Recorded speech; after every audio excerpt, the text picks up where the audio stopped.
اب دیکھیں پوری امت کو یہ گالیاں دیتا تھا یہ بندہ جس کے پلے شاہی کوئی نہیں.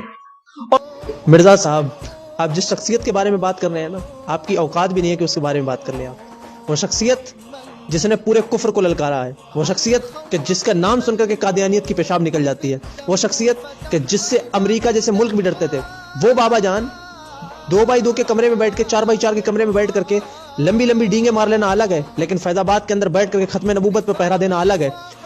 4x4 کے کمرے میں بیٹھ کر کے اپنے آپ کو دین کا سپاہی سمجھ لینا الگ ہے، لیکن میدان میں نکل کر کے جہاد کے نعرے لگانا یہ الگ ہے.